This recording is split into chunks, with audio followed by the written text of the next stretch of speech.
Welcome back to Megadads on YouTube. This is where gamer life meets real life. My name is Adam Leonard, and I'm so glad you've decided to join me once again for another edition of Adam's Top 50. We're counting down my 50 favorite video games of all time, and so far we've gone to the beach with Wave Race, we've gone to the races with Diddy Kong Racing, got ourselves in shape with Wii Sports Resort, and we've gone searching for forbidden treasures with Tomb Raider Legend. I'm so excited to reveal today's game to you, but before we do that, make sure that you like this video so that we can continue with this series. Subscribe to the channel and ring the bell so that you're notified every time I've got something new to show you. Now, without any further delay, it's time for another edition of Adam's Top 50.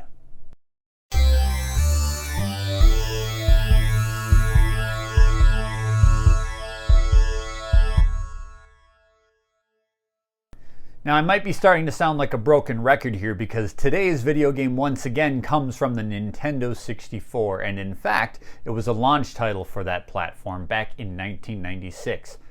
Yeah, I was a 16-year-old kid and I was absolutely in awe of the 3D gaming that I was starting to experience on the Nintendo 64, and this game took 3D exploration in video games to new heights. So strap on your parachute and take to the skies. This is Pilotwings 64.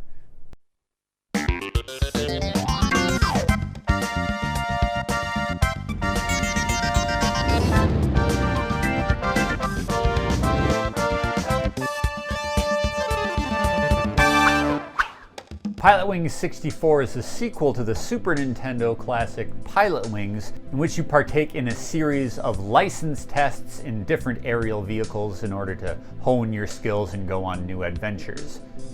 In Pilotwings 64, you can do everything from fly around on a jetpack, to shooting yourself out of a cannon, to taking pictures in your bird wingsuit as you fly gracefully across all of the expansive maps, and that's really where this game shined. Pilotwings 64 had a series of really cool and diverse 3D maps that you could explore at your leisure, especially once you got that bird wingsuit and you can go into a free flight mode and go anywhere you want. Pilotwings 64 was really the first game that got me interested in the concept of a photo mode. You would have a photo album and you could fly around all the environments and take pictures of everything from the Statue of Liberty to the Loch Ness Monster, who would show up periodically in the ocean waters. The thing that I enjoyed doing the most in Pilotwings 64 was exploring all of the nooks and crannies hidden in each of the levels. One level in particular that I remember quite fondly was the Arctic level. There's a giant snow-capped mountain with waterfalls pouring over the edge, and of course, there's caves and tunnels to explore inside. You'd get your jetpack on and secured and fly ever so delicately through those tunnels to see what was hidden inside. It was really quite a perilous experience because the slightest touch on the walls or the ceilings would send your character comically spinning out of control. You couldn't just land and walk around. This was fly or die, so navigating through those caves was a real nail-biting experience. The other level that I remember very fondly is Little States. It was actually a coast-to-coast recreation of America that you could probably fly across in a matter of minutes. But it was very cool to fly over the plains of the Midwest or go to New York City and see the skyscrapers and the Statue of Liberty. You could even visit the White House, the oil fields of Texas. It really was something special to explore all of the United States and see landmarks in their, fuzzy N64 textures. But really, at the time, this was such a mind-blowing experience, and I have so many fond memories of playing Pilotwings 64 and just exploring the wonder of the world. It was really the promise of, man, what are we going to be able to do on this new platform? And Pilotwings 64 provided hours and hours of entertainment for me, whether I was flying through rings in a gyrocopter or speeding through the sky on my jetpack. It's such an awesome idea, and we get some of that magic captured with Microsoft Flight Simulator right now, but this was a much more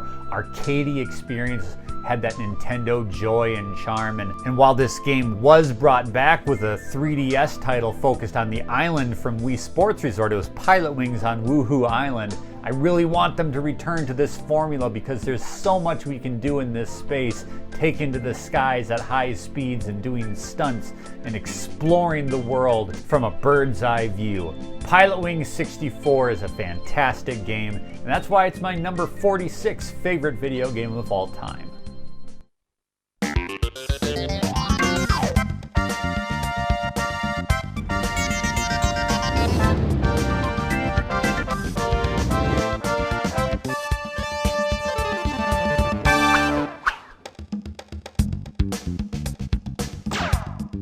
Thank you so much for joining me today for another episode of Adam's Top 50. We'll be back next week at the same time.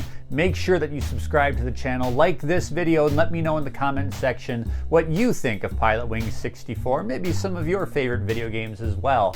We will see you next time right here at youtube.com/megadads. This is where gamer life meets real life.